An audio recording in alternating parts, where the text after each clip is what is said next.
We have got a pretty tight schedule, as you'll see through the program. I think a fairly short period has been allocated for each of the country presentations. I'm not sure that's very realistic, but we have to try to keep as close to it as possible so that we don't lose time for the group discussions. They're very important for you to have a chance now to debate amongst yourselves some of the issues that have been raised, and then to present your observations back to the plenary group, to the whole group. So, I haven't been involved in this exercise, so if you really hate the person beside you in your group, don't blame me. But you've all been broken up into four groups, hopefully with some degree of language integrity, so that you can understand each other. And the idea is,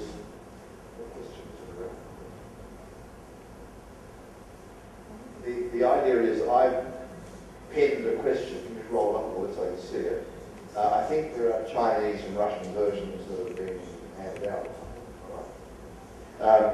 And there's the English version. That, essentially, that is a question that relates to the topic we've been discussing in my first presentation, which is about the methods of linking the planning and the budget. It asks some sort of leading questions about that process. You can follow those leading questions, or you can come up with your own observations. Really interested in your own observations about how that linkage process works or doesn't, or what the problems are, and what you would tackle first to try to improve linkages. I've had a bit of a discussion with some of you at various times since the lecture, and one thing I've observed is that people are thinking about whether the policy was right and where the policy came from. I like to think about the process of how the strategic planning leads to policy choices, and leading to things like the budget allocation. So the questions then are that they're mentioned in here. The question is, how do you actually make the link work? How do you generate the sort of results framework necessary for the linkage to work? So I'd like to break into your groups, and I think we're sitting at these four tables, the four groups, having a talk, and then you'll have a chance for a short presentation when you come back. I think that short presentation needs to capture what you think are the most relevant questions and hopefully some answers about how you think that process would work in your country. What would be the first reforms you would do to try to improve those linkages?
Это вот есть результат, может быть.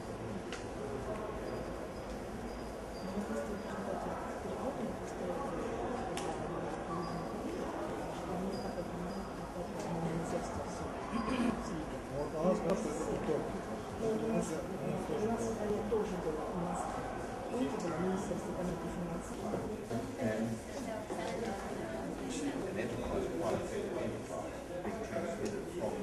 The ball down to the individual activities. An interesting question is, does that work in the public sector? And if not, why? And what would change in the public sector to make it work? 战略在企业哪行，它可以发挥一些这个作用的，把它怎么能够落实到工作管理部门上面，战略作用。实际上是那个企业那种做法。说白了就是我们的绩效评价，这个绩效管理企业的这个。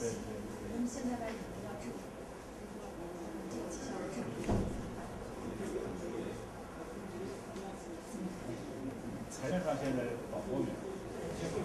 Are you getting translation? Is it coming through in a translation? Okay. Look, thank you for coming back to your seats very promptly. We're behind the schedule, but that's okay. Let's spend the next sort of 15 minutes talking about the conclusions you've come to. I'm already aware that in some groups there is no single conclusion, there is a difference of opinion. Well, we know in true dialectic theory that's a good thing. We can have alternative views put. That's important that there are differences of views, so let's hear them. We'll have those presentations. You can keep them very, very short and focused on your main conclusions. And at 4:15, we'll break for a short tea break. And then we'll come back for the final session, which will be questions generally about today's topic to me or others, and I'll sum up some conclusions at the end, and then we'll go home. So, do I call for a volunteer or do I appoint? Say this first group that was at this front table here, did you choose a spokesperson? Was there a spokesperson for this table here? Is there a volunteer for a spokesperson? If I promise you get an extra course at the banquet, perhaps we can have a spokesperson.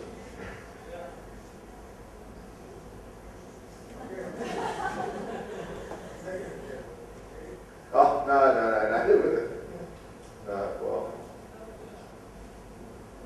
in the interest of gender equity, I might have to ask Rosanna. Rosanna was very vocal in her group, so I assume she's got some very good views. You don't want to do that. Well, then you nominate somebody to come.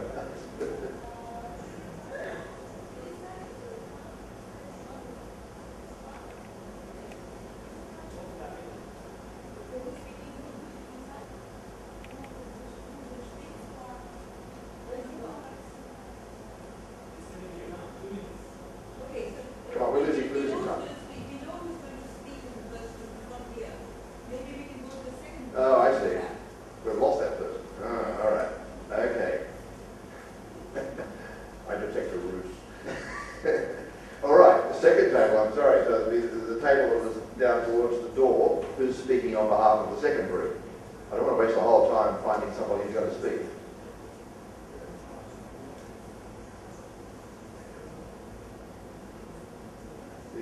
Okay. I think if the speaker would please come out here, apparently these microphones are better for the translator. Yeah. Yes.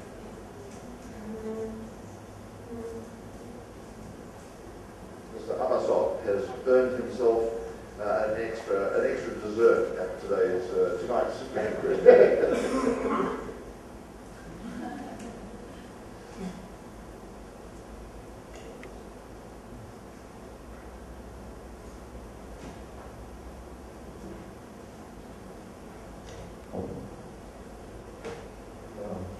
Давно не решает задачи там важные, но думаю, что уже настало время в нашем. Здесь вот говорится о том, что вот вопросы для рабочих групп, что означает на практике связываться с планом развития бюджета. Вот до нас выступал представитель Казахстана, как вы помните, и очень даже ясно все выступил. Значит, на самом деле, в каждой стране существует план развития. И это, в смысле, никак неотделимая часть, в смысле, бюджета. Потому что планинг и бюджет – это единое целое. Без планирования не может быть бюджета, без бюджета не может быть планирования. Думается, что, конечно же, сначала, представитель Казахстана уже выразился об этом своем, я повторюсь. Анализируется, скажем, рынок. Анализируется рынок, потом определяется техническое и экономическое обоснование этого. Конечно же, определяется приоритет этих проектов. Потом можно проводить там разные мониторинги, там, опросы и так далее. Но для каждой страны это как бы не единое, в смысле, они не одинаковые во всех странах, они специфические, отличаются. Для какой-то страны приоритетом может быть какой-либо проект, который не является приоритетом для другой страны, это, наверное, все это прекрасно знаете. Поэтому, чтобы в каждой группе, как вы заметили, есть представители из разных стран. Их мнение, в смысле, в целости, я могу, в смысле, об этом и говорю, но для каждой страны есть своя специфика. Да, потому что в какой-то стране развита какая-то инфраструктура больше, в какой-то стране другая инфраструктура больше. Вот такие моменты тоже бывают. Также в странах иногда имеются такие проекты, которые являются, ну вот, как сказать, новыми, возникшими вот как бы краткосрочными. Вот только возник такой, проблема появилась, можно сказать, в какой стране.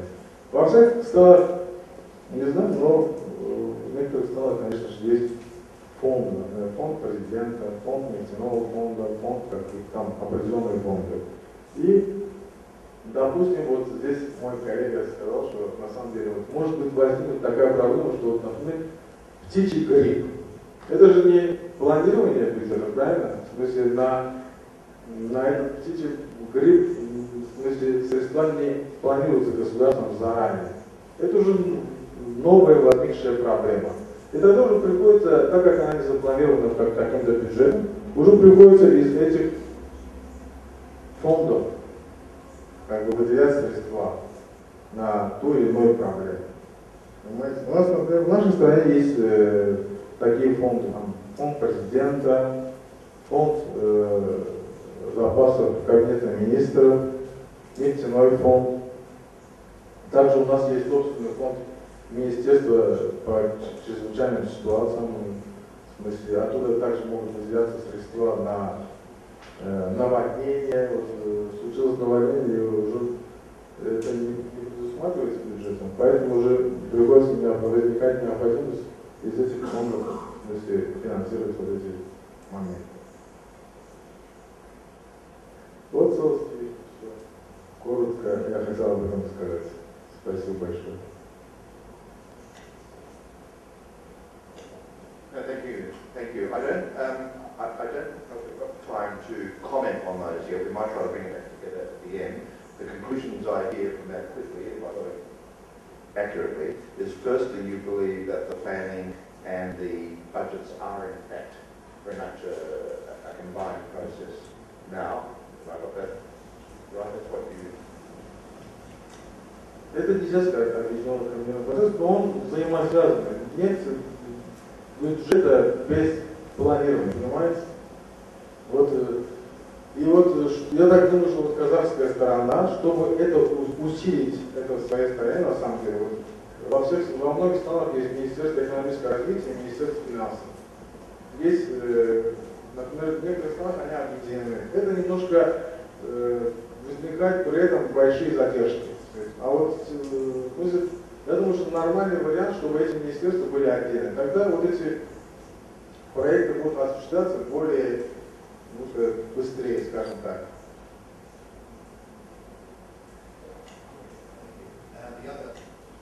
The other important message I've heard from you and other people is about the degree of ad hoc decisions that come into the budget.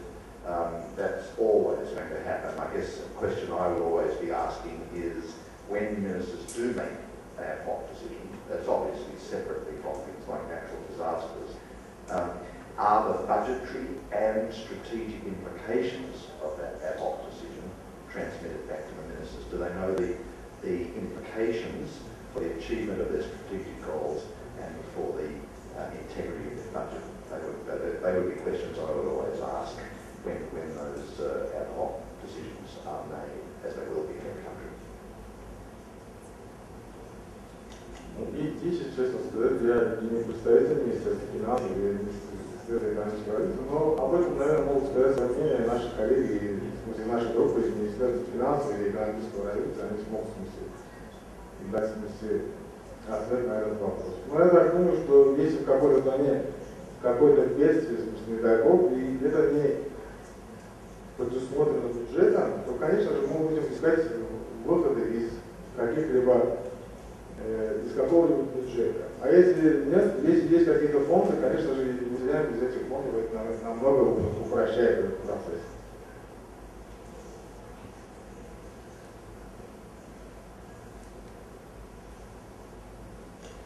Okay, no, thank you very much for that. Appreciate it.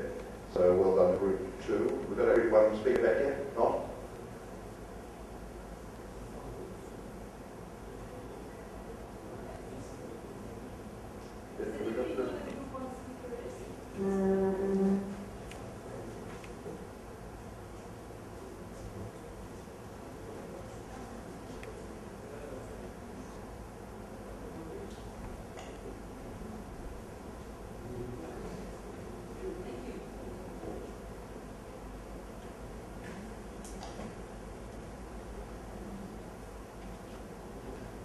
Добрый день.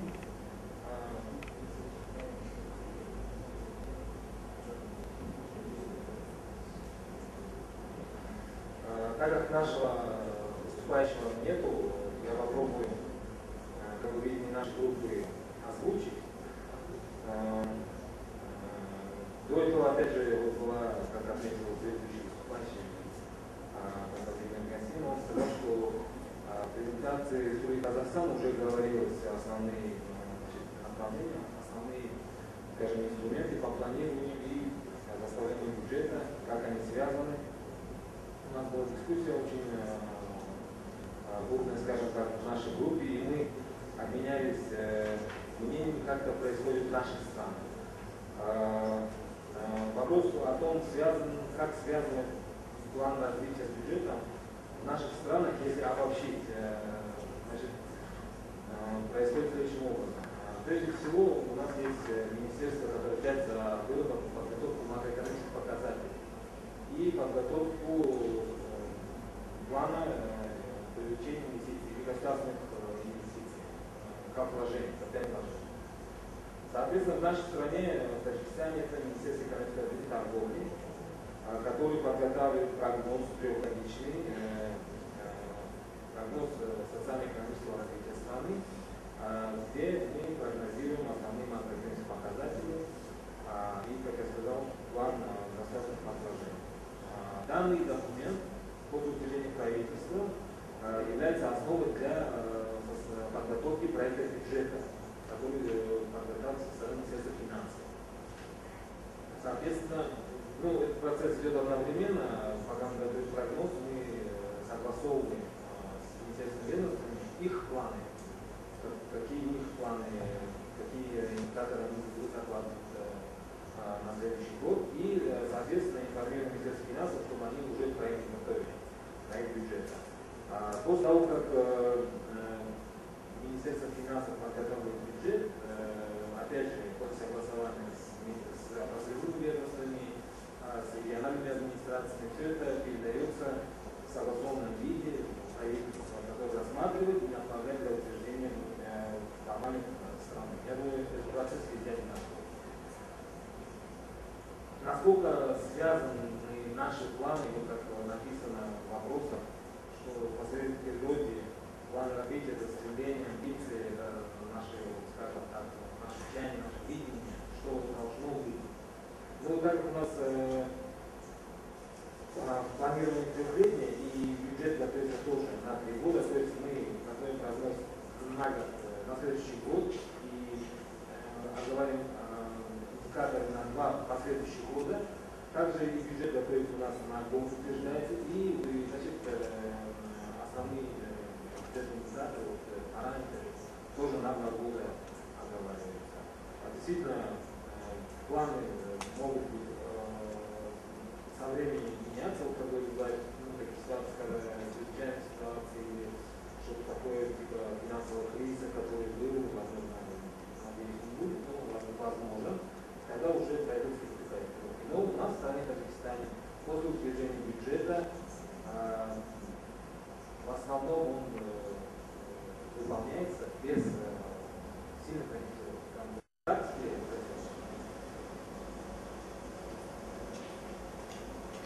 Okay, look, thank you for that. I'm just thinking through myself, obviously from where I come from, I haven't come from experience directly with the processes of development plans and how they connect to budgets, but a little bit of experience I have had tells me that while the intent is there, the intention is there, and obviously ministers propose programs that they know are priority programs within the plan, there's a disconnect in formal process that takes place. And one thing I'm not sure about from both of the first two groups that have spoken is even if the proposals that go to the budget are consistent with the priorities of the plan, are the results frameworks consistent? In other words, are expenditure proposals that come to the budget being judged on their capacity to meet the levels of results that have been specified in the plan? So the plan says if you want to achieve certain targets or whatever they might be, or certain outcomes, are the programs that come to the budget assessed on the same basis? Does that sort of transmit right down to implementation? I know we often think about it, I just wonder in practice how common. I mean, I'm very pleasantly surprised to hear that groups feel that there is a fair degree of connection between the plan and the budget. So I guess it still comes down to questions about where would you improve that process. Do you have, for example, in the countries that have been represented so far, do you have a sort of an integrated statement of results from the purpose set out in the strategic plan through to program outcomes, and the programs are judged against those outcomes when they come to the budget? I guess that's what a fully developed system would have. I mean, I understand both groups now have talked about having to adjust the budget all the time because of contingencies. That's a real issue, I think. If the level of contingencies is so high that the budget can't be kept on its strategy, then perhaps other methodologies come in. That's really a budget issue. But I know that, for example, in Australia, I can imagine some other countries, we have a certain degree of contingency funds that are set aside because every year there's going to be some sort of disaster. So at least it softens the impact of contingencies on the budget. It's easier to adjust.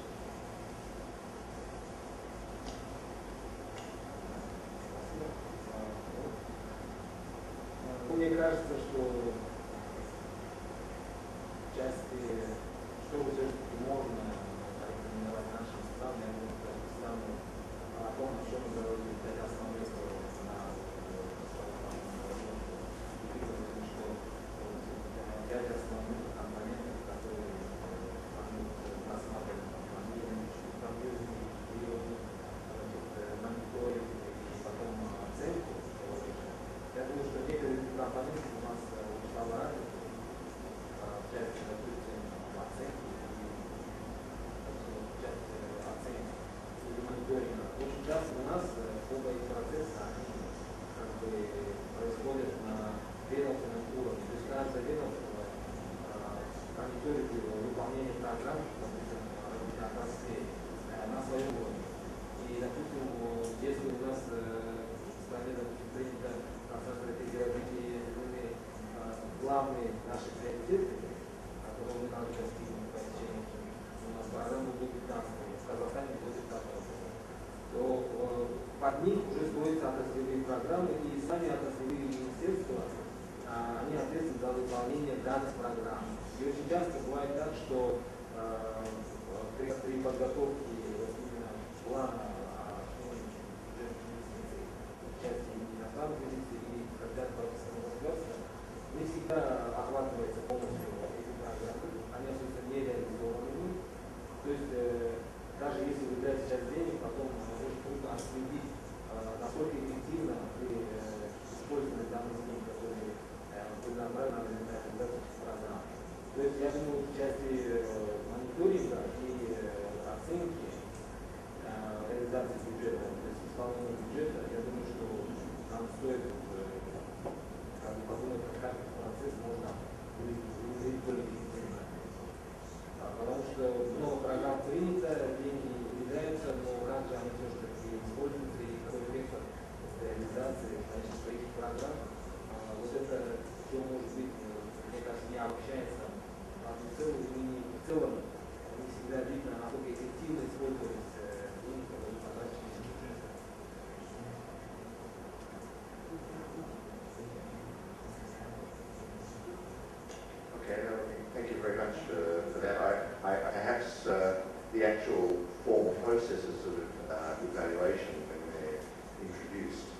will actually test the quality of the purpose statements. I mean, the evaluation really does look at how the programs are achieving the high-level goal, and the evaluation technique when it's developed may expose where the weaknesses are in your results frameworks.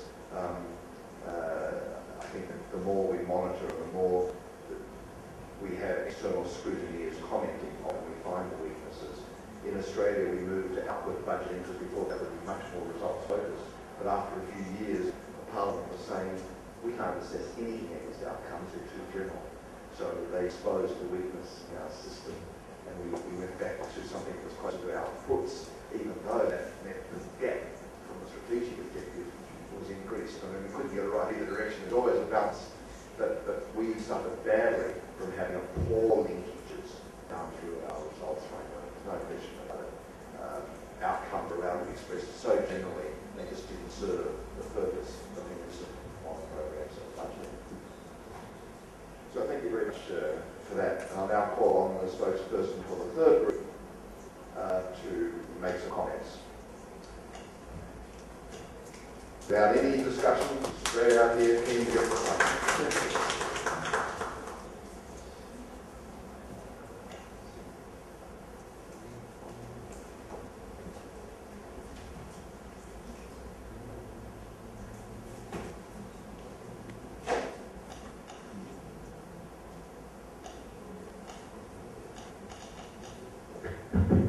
好，大家下午好。这个我是来自咱们这次会议协办方啊。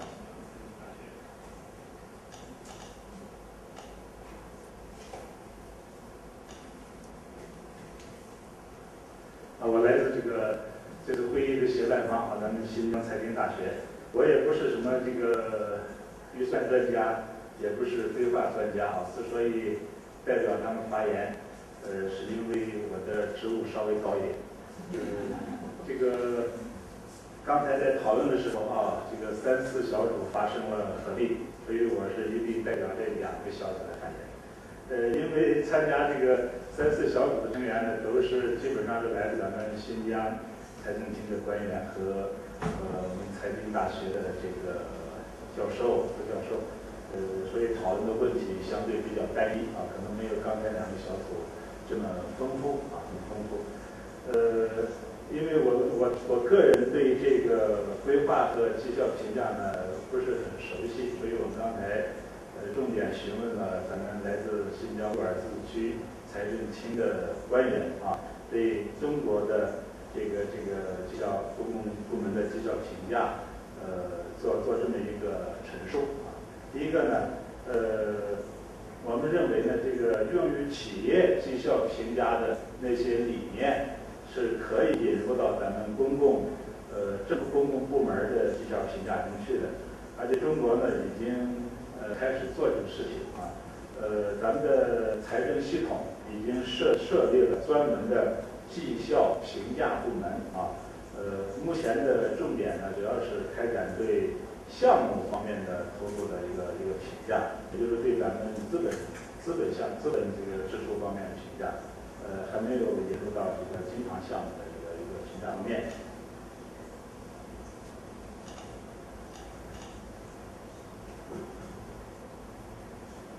那第二个呢，就是关于规划与这个预算相联系这个问题，我们认为呢，就中国的情况，可能。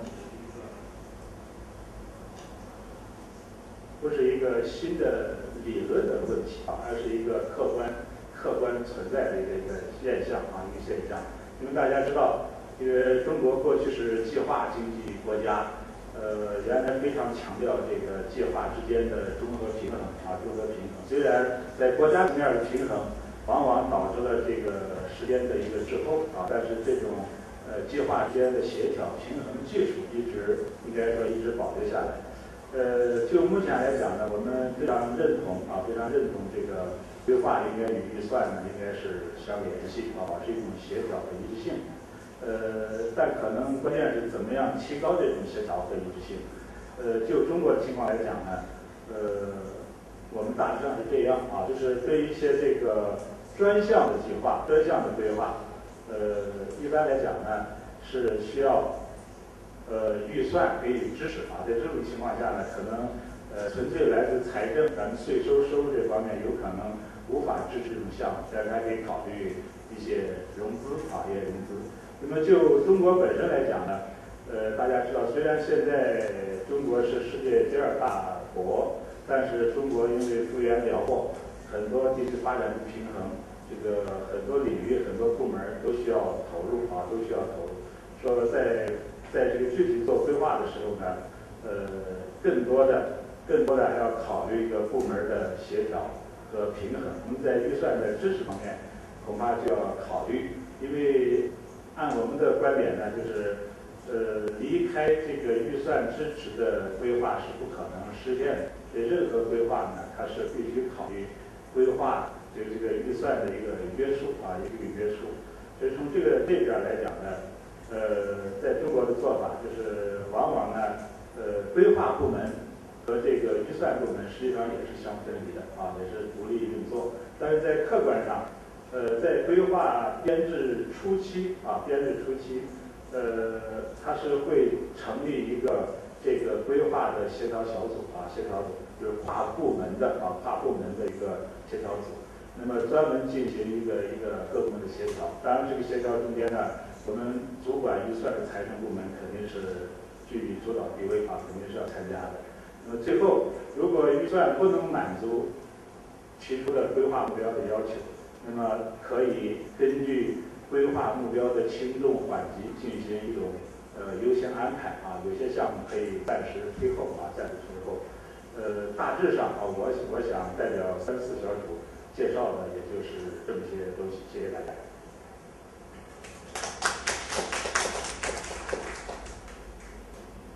No, thank you very much for that. That was a very interesting sort of systemic presentation. One thing you said which caught my attention, and I suspect it was a bit of the element that we were hearing in all 3 groups, was the focus on project funding, project approval, project evaluation. There are a number of reasons for that. Often they're high expense, high risk, and it's hard to determine a rate of return on large capital. And of course, capital is a major part of the development, I understand that. But the concept we've been talking about today would start above the level of project. It would start at the notion of achieving a high level purpose, which may be dependent on projects, but may also be dependent on, very much on the recurrent budget. And that's partly why I emphasised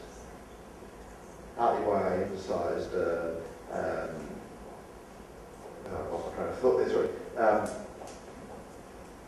Anyway, yes, that's why I emphasised earlier in my remarks earlier today about finding fiscal space. Sometimes the recurrent budget has to be restructured, has to be changed in order to be able to find the resources to fund the high priority parts of the plan. So I'm just wondering, thinking out loud here, that sometimes perhaps a project focus that has its own rationale detracts from the ability to do proper strategic focus on budgeting. So just raise that question with you, you might think about that. And that could be part of the objectives of reform in this area for all countries, I would have thought. Anyway, well, thank you very much for that most interesting presentation. I think most of you want to respond to that. So did you? Thank you.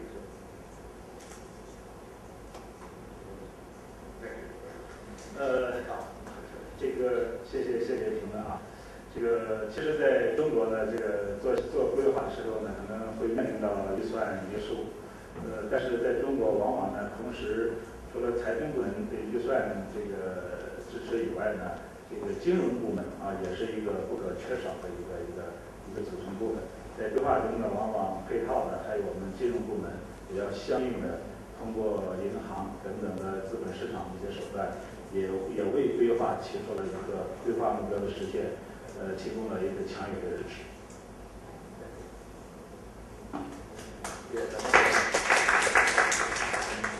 Well, we've all earned a cup of tea. So why don't we break now? Please can we be very prompt? Just have a cup of tea, stretch legs, and if you can come back, I don't know, 10 minutes. 10 minutes.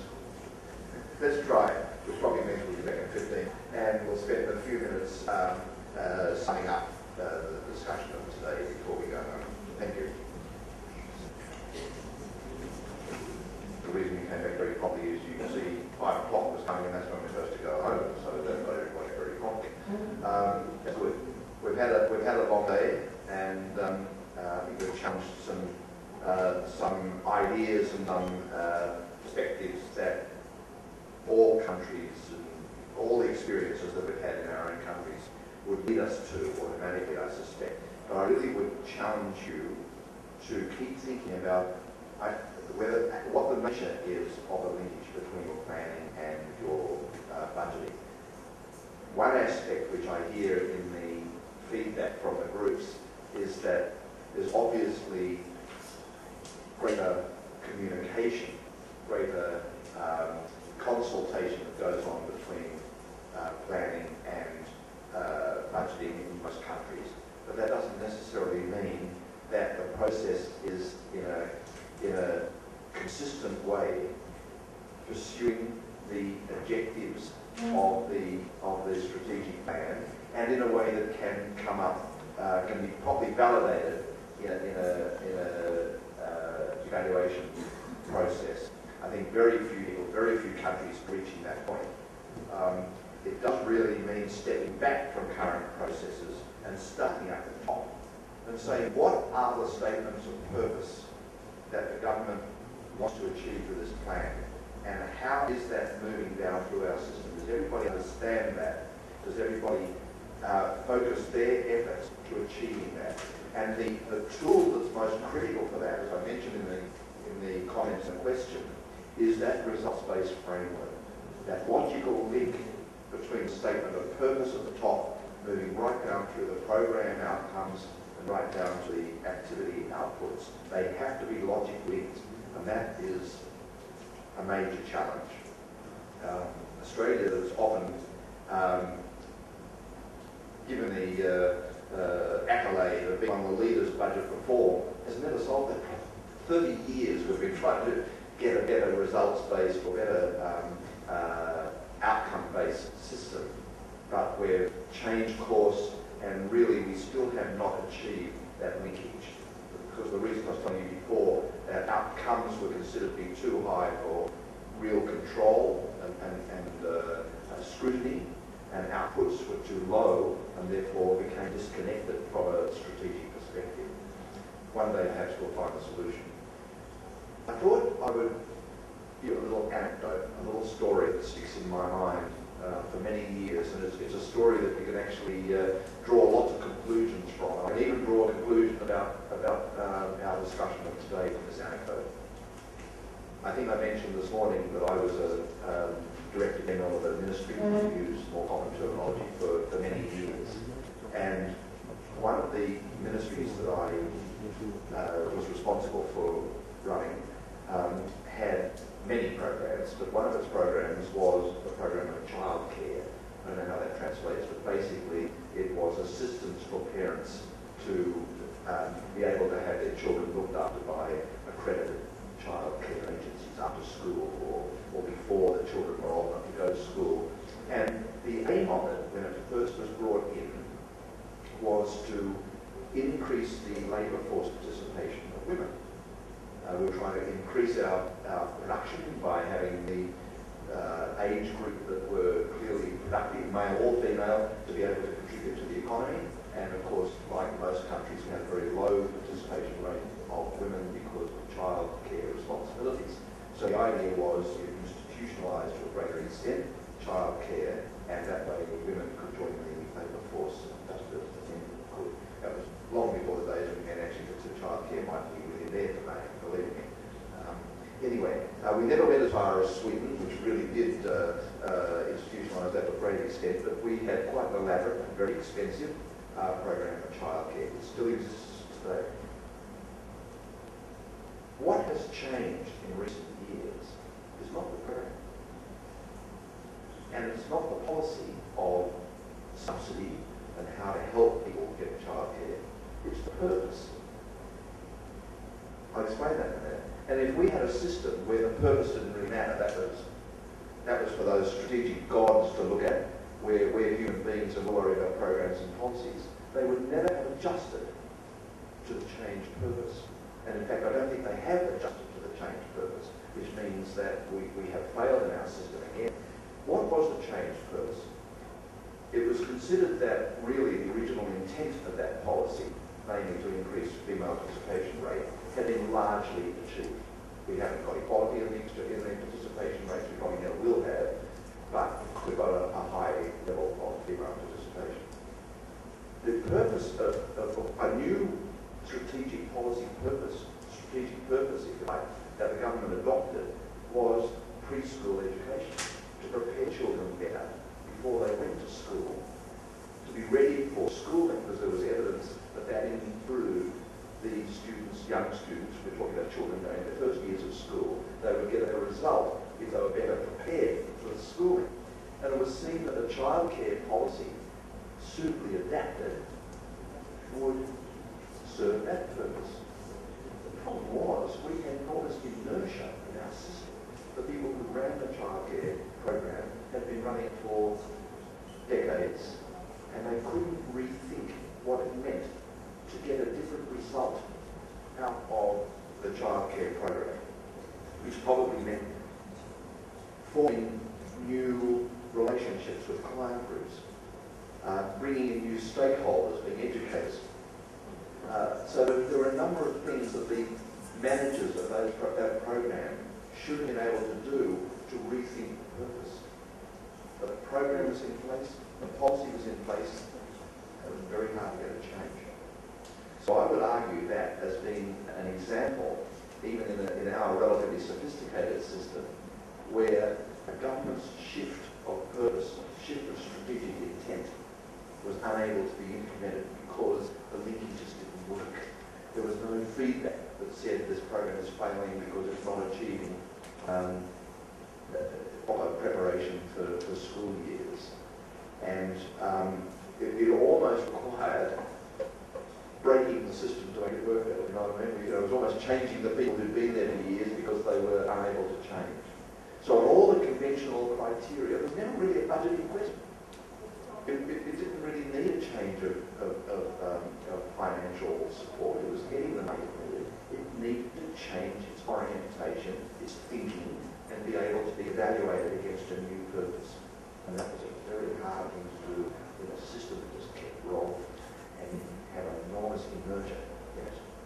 So I don't know what sort of parallel you could see with anything that happens in your country, but to take it up for me, the lesson for me is that if your system doesn't adequately pursue the strategic statements of purpose as a driver of its programs, it will not adapt and it will not successfully protect those purpose statements. I think it has some relevance, I might be wrong. I think it has some relevance to some of the presentations we had about looking at capital programs. You've got a very good process of evaluation of the programs, of assessment of feasibility, of costing. Hopefully you've got a good budgeting formula where the recurrent costs of capital are built properly into the medium-term policy framework and budgeting framework. I don't know, let's say you've got all those in place. That's not good enough if the capital project's not being judged against their ability to deliver on the strategic purpose the government sets out. So I suspect that everybody in this room has that as a big challenge in front of them. And I would encourage you to think that way. That's why I am obsessed with this word purpose. That's really got to be at the top. It's got to be the top of the pyramid, and everything else has to be justified against that.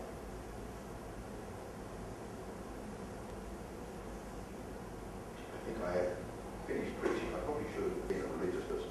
Turn my collar around. But I'm quite strong on that point, and I do encourage you to think about how your own system would handle those sorts of issues. And of course, it begs all the questions. The first question is, could you actually state what your government's strategic purpose statements are? Do you know what they're trying to achieve? That's different from saying they're trying to put in place a capital project to build something or whatever. Do you know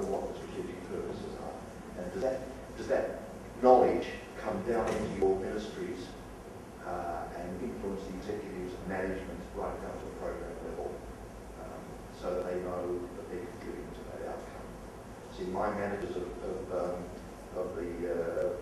childcare program could not adapt to that change, and basically they had to encourage them to take up a new career, if you know what I mean.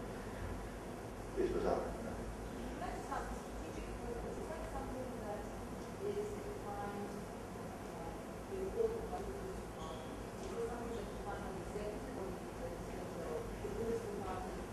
Are you asking about Australia or generally? Well, I think it's a coming forth. Yes, I mean that I think is the logic of the flow we're talking about. I'll ask the question again because the translators can't hear me. Is the strategic purpose something that is defined before the budget goes to Parliament, or is it something that is or something that comes out of the executive? Yeah. Look, I think it's always something that comes before. There'll be different ways that sequence. I mean, one of the reasons is that the strategic purpose has not changed as frequently as the budget is. That's what one of the things we talked about this morning, is that the plan might have a 5-year focus, and budgets, of course, are annual. I mean, in the Australian case, we don't have a strategic plan like that, but it would still be very clear that the government would make statements at election time or in between elections that they are going to shift education policy or, in this case, preschool preparation of children for schooling. That's known as a strategic aim of government. It would then be up to the ministries involved, both finance ministries in the centre of government and sector ministries, the education ministry, to work up programs. Go back to my diagram. The strategic intent is at the top, and the policies to achieve that strategic intent are worked out between sector ministries and central ministries, and then they lead to proposals to go into the budget. That's the line of sequence, that's the sequence of events. So, I mean, my way of thinking is it would always have to go that way. I don't see logically how you can do it the other way around.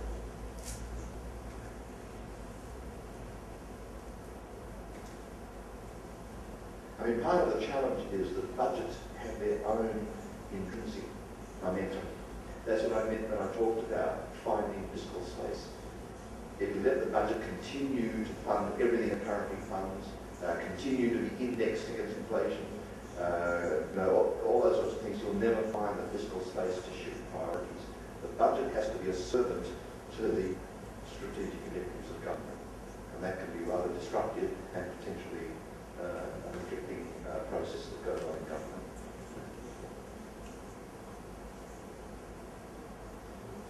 So, just got the thumbs up. I think that means just go to dinner. So, are there any other questions? We've just grabbed the few minutes we have, but we could continue this debate over, I don't know if we're going to have a drink, even if it's a drink of water, before dinner and dinner, but at any of the tea breaks or any time when we meet. Part of the whole point of bringing groups together like this is to debate topics all the time. So please take the opportunity and do so. So we might close up. Are there administrative announcements we need to make before we disappear?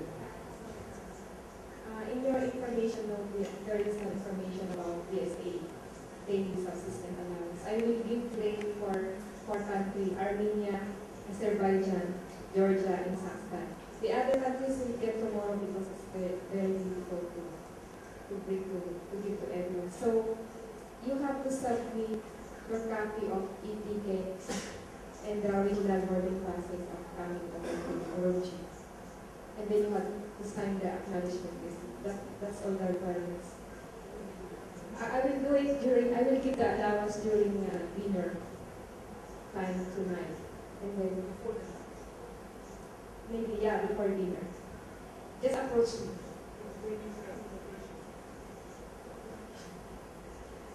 I think the dinner agenda is in the second floor of the hotel. Yes. Second floor of the hotel at 7 o'clock.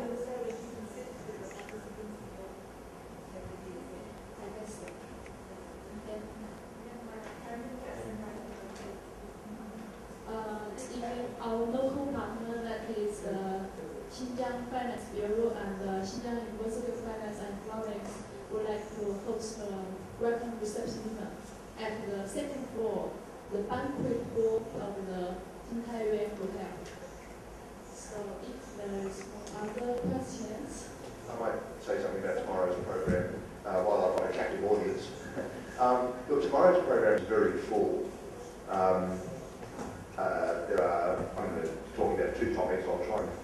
squeeze them a little bit.